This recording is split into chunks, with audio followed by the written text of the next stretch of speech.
kas mūs tomēr ir saucis un aicinājis, tas ir Dzintars, tie ir divi ļoti nozīmīgi Dzintara ceļi, ko savā grāmatā ir izstaigājis Kembridžas Universitātes profesora Māra Kalniņš.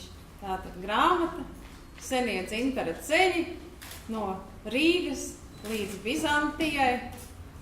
Autors Māras Kalniņš, priekšlasījums. Well, good evening, ladies and gentlemen. If I were to say thank you to everyone who has made this splendid event possible, we would be here all night, and there would be no lecture. So may I just very simply thank the director of the museum, and of course Ivar Rosenberger of 2014, and Pētergailis Press for having made this wonderful exhibition possible, and this talk this evening. Now, I am, of course, delighted to be here to talk about the ancient amber roots, which once linked the cultures of the Baltic with those of the classical and pre-classical civilizations of the Mediterranean, and which indeed reach back to the great prehistoric migrations 5,000 years ago, from which the languages and peoples of modern Europe have sprung. Now, I've often been asked how it was that I came to be absorbed by this subject, given that my expertise is English literature. Well, as I think I mention in my book, when my family left Latvia in the Second World War, one of the few objects that we were able to take out with us was a large piece of orange amber, which my mother, as a child, had found washed up on the shores of Jūrmala. And I remember as a child being fascinated that you could take the piece of amber and rub it on a bit of cloth to generate static electricity and pick up little bits of fluff and paper. This was magic. Gentlemen, I'm sorry, you can have the lecture or you can have the shots, but you're blinding me. Sorry, could you wait just a little bit? Sorry, as I can't actually see the script. Thank you. Then a few years later, my father gave me a copy of Arnold Spekker's classic text, The Ancient Amber Roots and the Geographical Discovery of the Eastern Baltic. And these two objects fired my imagination. And I firmly announced to my mother and my father that when I grew up, I would return to Latvia, travel the Baltic lands, never mind the Soviet occupation, go across the ancient trade routes across Europe and write a book about it. I was at the time 10 years old and a terror to my parents. Now, today I'm going to talk about just one or two of the extraordinary discoveries I made in my travels on the Amber Coast, from the Amber Coast across the continent, and also from the present day back in time to the ancient civilizations of the Mediterranean and even earlier. For Baltic amber has been discovered in the tombs of Mesolithic man, and even in a site inhabited by Paleolithic man in a cave that dates back to 30,000 BC. So amber also links us to our origins as a species, to the dawn of human culture, and offers us a glimpse into the nature and thought of our distant ancestors. Now, amber, Dzintars, the shining sunstone, the stone of light. In antiquity, all peoples desired it, not only for its beauty, but because it was the substance of the sun itself, and therefore possessed magical properties. It could heal, it could protect.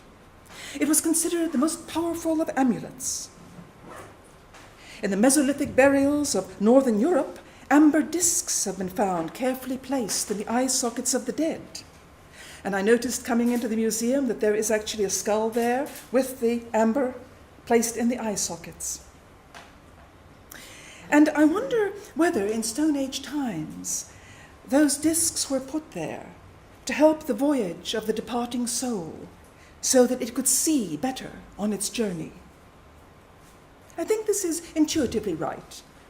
There are, of course, no written records, and relics cannot by themselves definitively tell us anything about their authors, their owners' thoughts and beliefs. But, as we know, in both Latvian and Lithuanian, the two oldest primitive Indo-European languages still spoken today, one of the metaphors for dying, for leaving this world, is to take the journey beyond the sun. Aiz saulītes, aiz saules. Okay. And what better to help the departed soul through that undiscovered country than the substance of the sun itself, as amber was thought to be. Now, as we all know, amber is a fossilized tree resin, though by custom it's called a semi-precious stone. Now, some 50 million years ago, there was dry land where the present Baltic seabed lies, an early continent named Fennoscandia. Is this going to work? Yep. All that was land.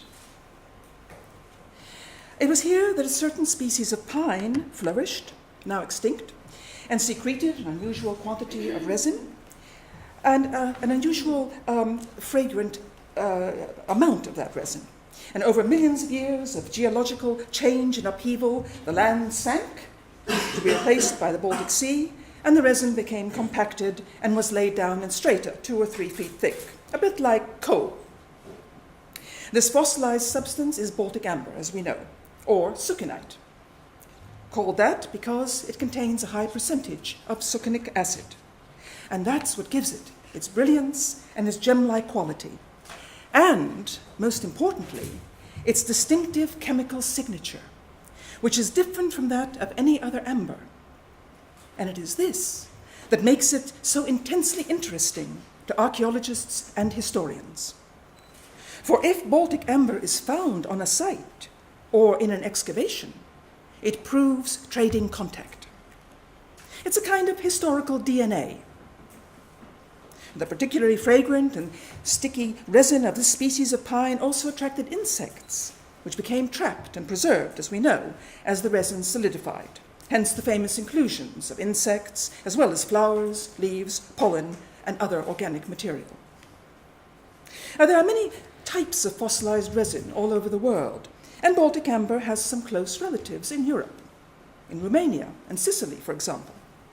But it is Baltic amber that has been the source material over the ages for artifacts and jewelry. And the finest still comes from the coast extending from Latvia and Lithuania down to the Jutland Peninsula. We usually think of amber as a warm golden color, but it can occur naturally in many colors, depending on the impurities that have been absorbed by the resin. Now, this is the universally accepted scientific account of the origin and nature of this substance. But there are other accounts, and to my mind, one of the most charming and persuasive is the Baltic legend of how amber came to be. Now, many of you will know this legend, but I hope you won't mind hearing it yet again. Now, long, long ago, in the dawn of time, when the gods still walked the earth and spoke to humankind, there lived on the shores of the Baltic a handsome young fisherman. And he was loved by Marte, the goddess of the sea. And she lived beneath the waves in a wondrous palace all made of amber. Alas, their love was discovered by Perquons, who was furious with the goddess for loving a mere mortal in preference to himself, and furious with the mortal for daring to love a goddess. And one day in his anger, he threw his thunderbolts down and killed the young fisherman and destroyed the palace, which broke up into millions of smithereens. And that is the reason why, ladies and gentlemen, to this day, especially after a storm, if you go down to the coast, the large pieces of amber you find are bits from that palace, right there. And the small clear drops are the tears of Marte and of her sister Saula, the sun, who both wept for the lost love and the lost palace.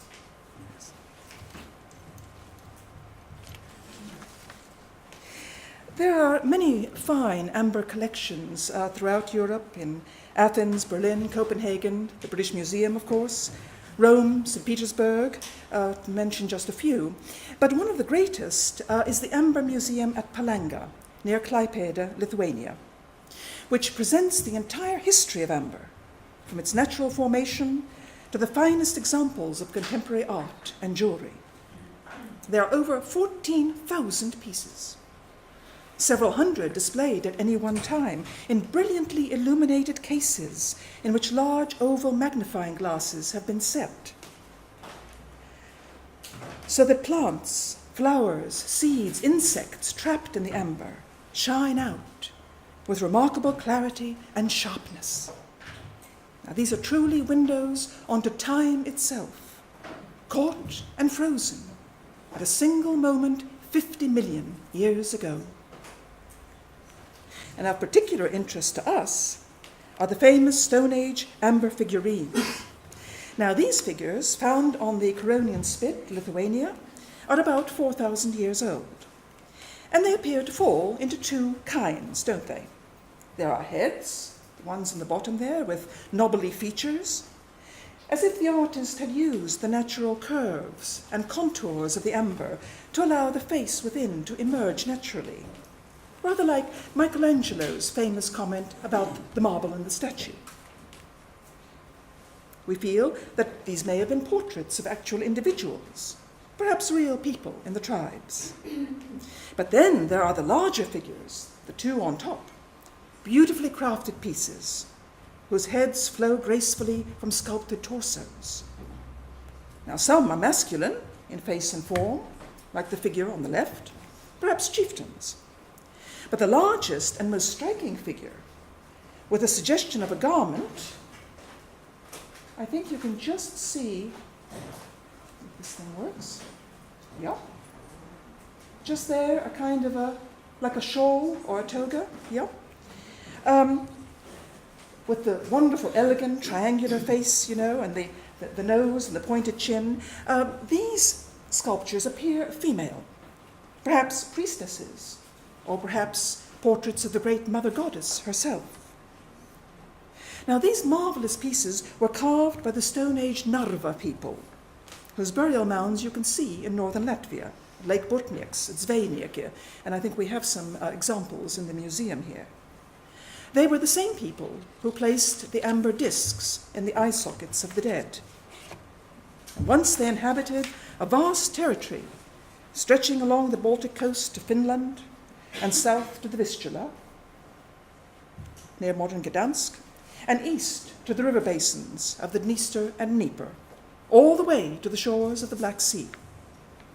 Their production of amber artifacts and the trade in amber reached its peak between about 3,500 and 2,500 BC.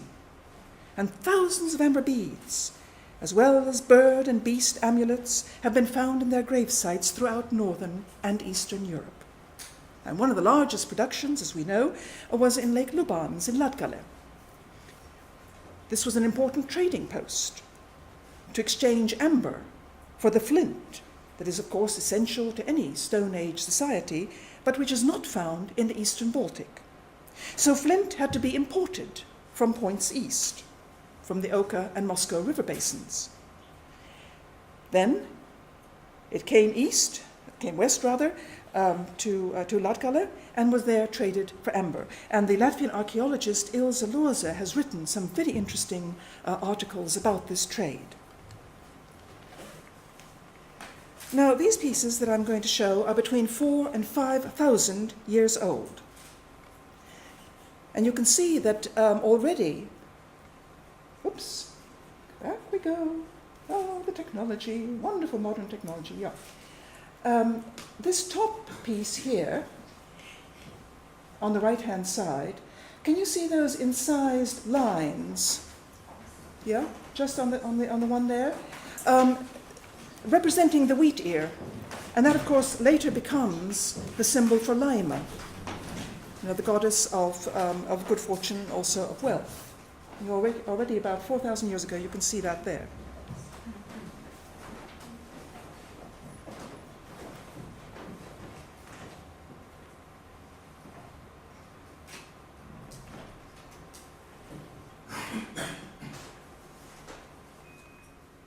Now, of special significance are the large figures with stylized triangular faces, which I mentioned a few moments ago. For some authorities believe these to be representations of the owl, particularly sacred to the mother goddess in ancient times. She was the representative of the cycle of life and death and regeneration, and she was worshipped throughout the continent in pre-Indo-European times. Then, around 2500 BC, the cultural climate of northern and eastern Europe began to undergo an important change, as the Narva territories were gradually infiltrated by waves of semi-nomadic pastoralists from the south and east, who brought with them new agricultural skills, animal husbandry, and the horse. Now, these later Indo-European peoples were the Kurgans. They later intermarried with the Narva, and they became the Proto-Balts, the ancestors of the later Latvian, Lithuanian, and Old Prussian tribes. Then, as the late Stone Age gave way to metallurgy and we enter the Bronze Age, the trade in amber becomes even more widespread, until there is practically a European common market spanning the continent. Now, the map I showed earlier indicated some of the main trade routes which followed the major rivers across the continent. And of course, amber, being such a lightweight commodity, could then be carried relatively easily across mountain ranges to the Mediterranean. After reaching the Mediterranean and the Black Seas, amber would have been transported even further. Baltic amber beads have been found in the ancient settlements of Syria, Lebanon, Israel, Palestine, Egypt, dating back to the 4th and 5th millennia BC. And certainly by the middle of the Bronze Age, about 1500 BC, there is a flood of amber across Europe, reaching every area bordering the Mediterranean Sea. Now, time forbids my going into detail, but I would just like to share with you two spectacular Bronze Age amber discoveries, which I have discussed in my book. Firstly, the ancient Greeks. They were fascinated by amber. They called it electron, from whence our modern word electricity. It was associated with the sun, and many legends told about its origins. Now, as all the world knows, it was Heinrich Schliemann who discovered and excavated the first levels of ancient Troy and uncovered the magnificent hoard of gold and silver ornaments, ivory and amber jewelry, which he called the treasure of Priam. Well, he was actually mistaken, for the treasure he discovered was in fact 300 years older than the Troy of Homer's epics, because the fall of Troy was about 1200 BC. And Schliemann's dating of the city levels he uncovered was similarly flawed. But he rekindled interest in pre-classical Greece, and his energy and enthusiasm fired the quest to discover the world described by Homer in the Iliad and the Odyssey. You may remember that when Schliemann first discovered that wonderful gold Mycenaean mask, which many of you may have seen in the museum, archaeological museum in Athens, he sent a telegram saying, "I have looked on the face of Agamemnon." Oh, can you imagine the effect of that? A few years after discovering Troy, he excavated Mycenae and Tiryns, where again he found an enormous quantity of amber beads, tens of thousands of them. Now, many of these were, originally they formed necklaces, as you know, and a few beads were made for signet rings. And I have here some images from the Mycenaean shaft graves, which the Athens Archaeological Museum made for me. Now, as most of us know, perhaps not everyone does, amber deteriorates when exposed to the sun and to oxygen. And you must imagine the beads that I'm going to show you, that originally they would have been a glowing golden color, or a wonderful transparent ruby red. And just to illustrate, I'm sure that many of you have seen similar phenomenon in your own homes, and perhaps with your grandparents or your grandmother's jewelry. This amber pendant here, which my grandfather sent me from Latvia 55 years ago, and you see it's a very deep golden color. Someone rather unkindly said that it looks like a slice of mango. But originally this was pale yellow, the palest yellow. So even after only half a century, you see how it has darkened. Yeah? Yeah. Fascinating.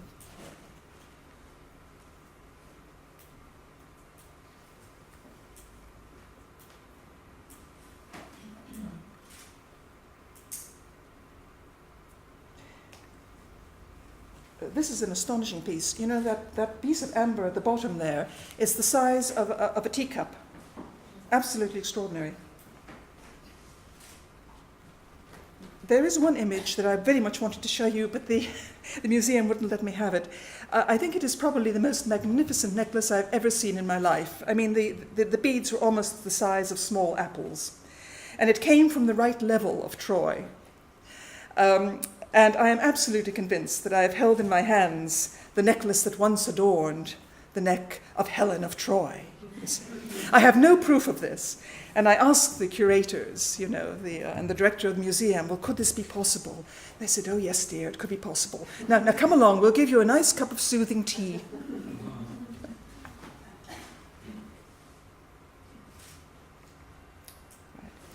And my second example, which is also from the Bronze Age, when Howard Carter opened the tomb of Tutankhamun on the 29th of November, 1922, he had no idea of the significance of several important items in the pharaoh's regalia, a significance which indeed was to elude Egyptologists for several decades. Carter had found a puzzle. A number of gold ornaments on the mummy of the pharaoh appeared to enclose a rather uninteresting, dull, brownish resin.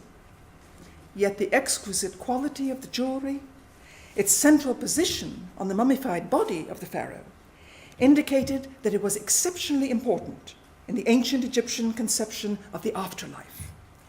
Now, it was not until comparatively recently that the enigma was solved. The substance was indeed Baltic Amber.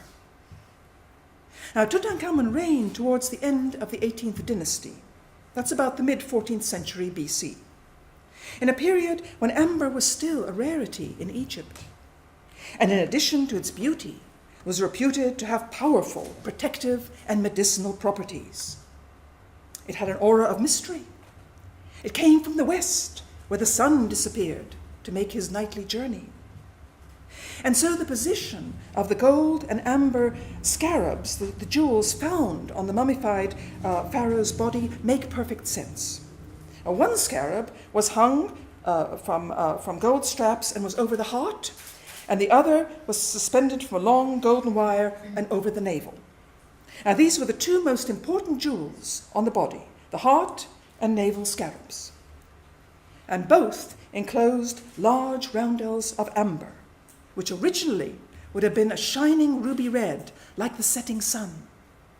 And what more appropriate to protect and guide the young pharaoh on his journey westwards, towards the setting sun, into the dark of the underworld, than the sunstone itself. So 3,500 years ago, the sunstone of the distant Baltic made the long journey across Europe to become the centerpiece in the regalia of possibly the most famous pharaoh who ever lived. So in the ancient world then, amber was not merely a beautiful jewel, but a powerful medicine, a charm that offered spiritual protection. And this made it far more precious than the gold in which it was set. Over 1,000 years later, in the time of Rome and the Roman Empire, a fine piece of amber was worth 10 times its weight in gold.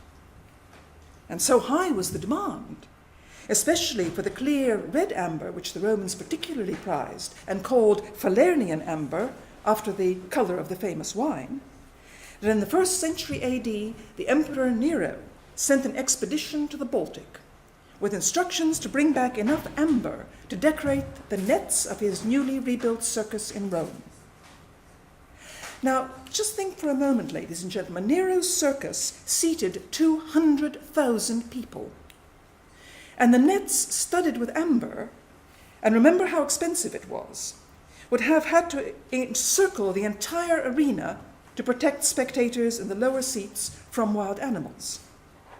And we actually have a written account of this great adventure in commerce from the Roman historian Pliny the Elder. Just one passage I wish to quote. "There is still living a member of the equestrian order, who was sent thither by Julianus, the manager of the gladiatorial exhibitions for the Emperor Nero, to procure a supply of this article, amber. Traversing the coasts of that country and visiting the various markets there, he brought back amber in such vast quantities that the nets, which were used for protecting the podium against the wild beasts, were studded with amber. The arms, the litters, all the other apparatus were for one day decorated with nothing but amber. And the largest piece of amber that this personage brought to Rome was 13 pounds in weight." Now, it is said that 800 kilos of amber were brought back. In today's terms, that would be about 300 million euros for one day's spectacle. Yeah? But the intriguing aspect of this record, for me, is that it tells us that the expedition was not a haphazard journey of trial and error across unknown territories, but an expedition which must have followed a route so well established that a huge mule train could follow it safely and the distance be calculated with precision using one of the Roman milometers. You remember these were measuring devices which dropped white pebbles at precise intervals as they were pulled along. And if you think for a moment what this expedition must have needed, riding animals, for Julianus and his entourage, his military escort, many more to carry the trade goods out and the amber back, and still more for tents and provisions. Now, so ambitious a journey must have been carefully planned beforehand, using local guides familiar with the local roads and tracks through the German and Baltic lands, which interconnected to form the Amber Way, the Amber Road. Now, after the dissolution of the Roman Empire, the trade in amber continued, flowing south through other channels, the most important of which was the legendary Viking road to Constantinople, to Byzantium. Now, each spring from the 9th to the 12th centuries, Viking convoys would assemble at Visby in Gotland, cross the Baltic Sea to the Gulf of Riga, and then sail up the Daugava River eastwards, negotiating passage with the various Latvian chieftains of the tribal kingdoms. Now, once they reached what is today Belarus, they dragged their ships across a few kilometers to the mighty Dnieper River. And then they followed that south, braving the notoriously dangerous cataracts and the hostile tribes of the region until they reached the Black Sea, and then, hugging the western bank, proceeded to Constantinople. Now, the Vikings were also the first to join up the segments of the route that had been used in the Stone Age amber trade. Now we turn to a date that is engraved on the heart of every Latvian and Lithuanian, the year 1201, the year in which the Teutonic Knights invaded the Baltic and ended the freedom of its peoples, a freedom that would not be restored for over 700 years. As part of its conquests, the Teutonic Order secured exclusive rights to all the amber found or excavated in the eastern Baltic, and a monopoly on its sale. It became a crime punishable by immediate hanging for anyone in the eastern Baltic to possess natural, unworked amber. And there are contemporary accounts with woodcuts, illustrations that show the gibbets erected all along the Amber coast, with the bodies of children and of women hanging from them. All amber found had to be delivered immediately to the order's steward. Now, why was this? Well, because the amber revenues were so lucrative that they alone paid for the entire annual cost of running the Teutonic Order. But the result of the order's monopoly was that there were no native craftsmen left on the Baltic coast. A whole tradition dating back thousands of years before Christ was simply wiped out. Instead, the amber was sent to the great amber carving guilds of Danzig, Bruges, Lübeck, and Königsberg, which collectively created an extraordinary variety of amber artifacts in the following centuries. From their workshops streamed amber rosaries, crucifixes, religious statues, altars, reliquary caskets, as well as fine jewelry. Here is an early 13th century gold and silver icon, an amber head of Christ, surrounded by these lovely gold and silver and enamel angels. This delightful piece is in the Wallace Collection in London. And you can see how over 7 centuries the head of Christ has darkened to a sort of dark orange, whereas originally it would have been a very pale colour. Now, after the Protestant Reformation, of course, there was a decline in the use of amber for religious purposes. But that was replaced by the even greater popularity of amber for secular items. Cups, tankards, bowls, boxes, even gaming boards. Amber mouthpieces for pipes were in great demand. And amber rivaled ivory as the fashionable substance for elegant cutlery, to make the handles of knives and forks and spoons. It was used for chandeliers.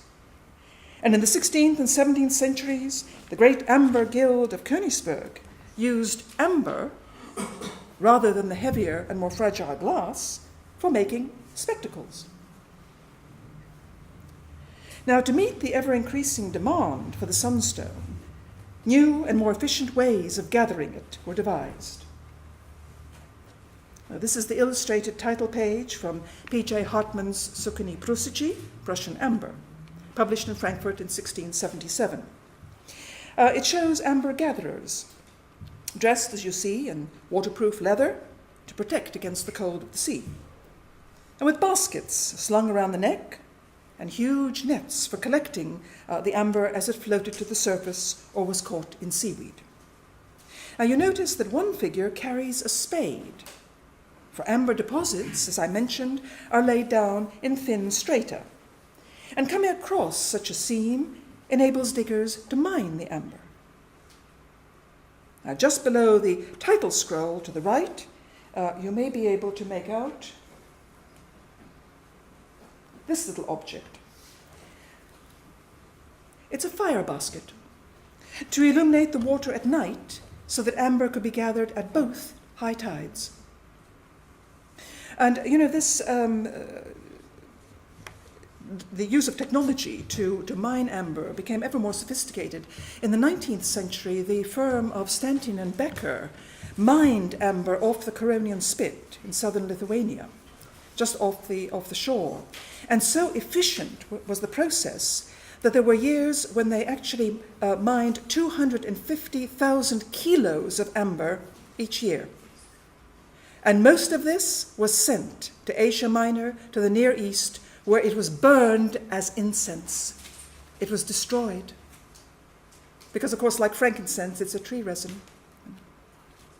In the end, the seams gave out, and there is now, comparatively speaking, little amber being washed ashore on the Curonian Spit. There is still some. Now, I'm going to show just a few examples of the treasures created by the amber carving guilds of Königsberg and Danzig in the 17th century. All the images that I'm going to show are from the Victoria and Albert Museum, London, who have given me permission to show them in this lecture.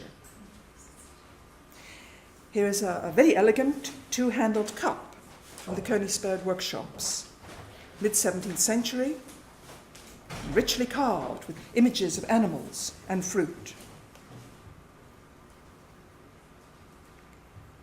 This two-handled bowl is made of 12 carved amber panels, showing the agricultural labours of each month. And the bowl was meant to be picked up and held to the light, like a kind of slideshow, so you could see, from the light shining through, you would see the carving.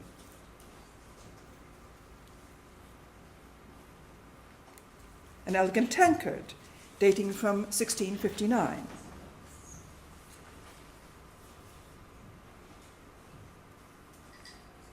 A backgammon board, the amber glued onto a wooden frame. Amber was often combined with ivory. Here is a présentoir, a spatula-like knife, and its matching serving fork. And in this example, metal foil has been placed underneath the amber to enhance its luster.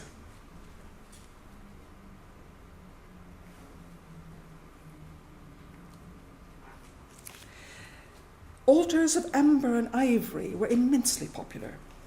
This one comes from Danzig. It stands 4 feet high, well over a meter high, and the Victoria and Albert Museum has no fewer than 4 of these on display. They are quite extraordinarily beautiful and intricate objects.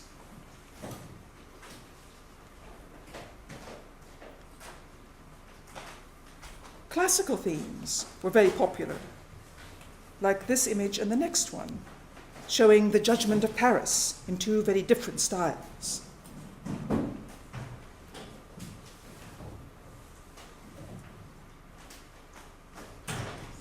Here we are. Rather more sophisticated, this one.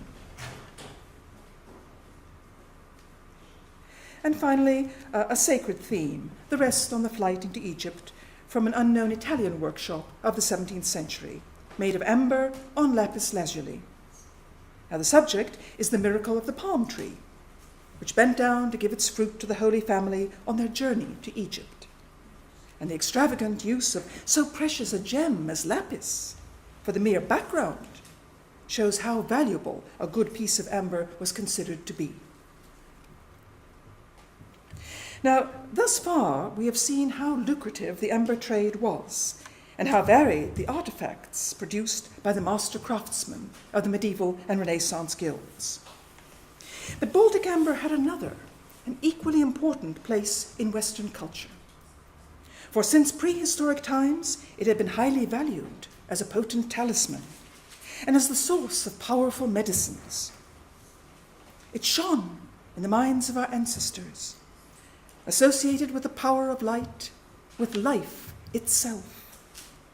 And over time, it became established as a cure for many ills, to be consumed as a powder or rubbed on the body as an embrocation. When burned, its aromatic fumes purified and strengthened. And over the centuries, its protective and magical properties took firm hold of the popular imagination, a hold which it retains to this day. For example, amber necklaces are still worn in Scandinavia and in some Baltic countries to protect against throat infections. And some sailors believe that if you carry a bead of amber in your pocket, you will not drown. The ancient Greeks believed that powdered amber possessed valuable medicinal properties. It promoted fertility. It protected against evil. It guarded against fever and other illnesses, and these beliefs were transmitted to the Romans. In the 1st century AD, Pliny's great natural history lists several specific uses of powdered amber. He recommends that if you mix it with honey or wine, it's beneficial for stomach ailments and earache. If you wear beads around the neck, they guard against infection. And in a wonderful piece of early psychology, which I have mentioned before in lecture here in Riga, but you won't mind hearing it again, a piece of psychology that continued well into the 18th century, it was believed that, and I quote, "If a necklace of amber is laid on the breast of a wife while she is asleep, in the morning she will confess all her misdeeds." Now, Pliny's remedies were passed down the ages, and in medieval and Renaissance periods, white amber was deemed particularly effective for everything from hysteria to impotence. Why white amber? Well, I'm afraid the answer to that is not very romantic. It was discovered that I'm sorry, can you hear me? Is that? Yeah. It was discovered, that when the Teutonic Knights had this enormous quantity of white amber and nobody wanted to buy it. For some reason, it was terribly unpopular, you see. And so the abbot said to his physicians, "You must find some way of selling this amber." So they then created this myth that if you grind the white amber down to powder, that is the best for medicine. Right.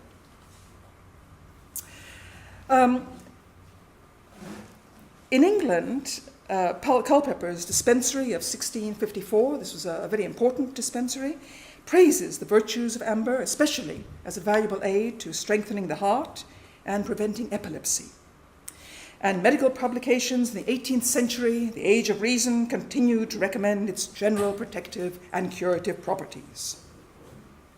Now, we are in a medicine museum, so I make no apology for telling you that the virtues of amber in medicine continue into the modern period. In 1833, J. Fryer listed tincture of amber as a useful remedy for neurotic afflictions, for cramp and epilepsy, and affirmed that applied externally it was good for rheumatism. Just before the First World War, Harrods in London advertised amber set as a jewel to prevent colds and for the cure of rheumatism.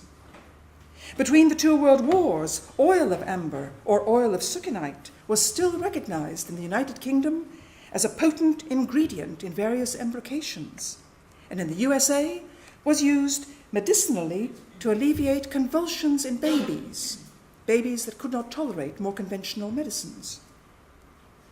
Williamson's Directory of 1932 lists syrup of amber as an effective tranquilizer and as a remedy against cramp, and affirms that succinic acid strengthens the heart. Various preparations of amber oil were listed as good against rheumatism, coughs, asthma, and it was seen as an effective stimulant in cases of fainting. But what of the 21st century, I can hear you thinking? Surely the curative powers of amber are a myth. Not so. The authoritative British pharmaceutical directory, Martindale's, this is the Bible for the pharmaceutical industry, lists succinic acid and amber oil for the alleviation of rheumatism and convulsions, and sodium succinate as a remedy for fatigue and depression. And recently I was charmed to discover a popular over-the-counter remedy for tension headaches and muscle pain, which lists among its ingredients not only the usual paracetamol and codeine, but also succinate. And I'm told that today there are new and exciting surgical procedures using amber filaments to repair heart valves and arteries and veins. Now, ladies and gentlemen, we have positively galloped through 5,000 years of the story of amber as a kind of universal currency throughout Europe, the Mediterranean, the Near East, and Egypt. But I hope that in this brief introductory talk, I have been able to share with you something of my enthusiasm for this lovely gem, and my sense that the history of amber is also the history of Europe. For amber has had a significant political dimension as well as a cultural one, chronicling the long journey of the Baltic peoples through centuries of domination by one great power after another, to establish their place at last as sovereign nation-states.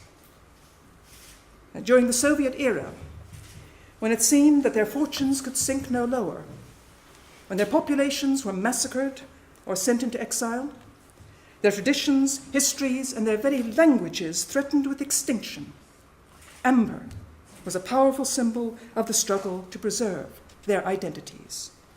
And so it is particularly appropriate that the sunstone should have been chosen as the symbol for Riga as the cultural capital this year. Thank you very much for your patience, ladies and gentlemen. Thank you.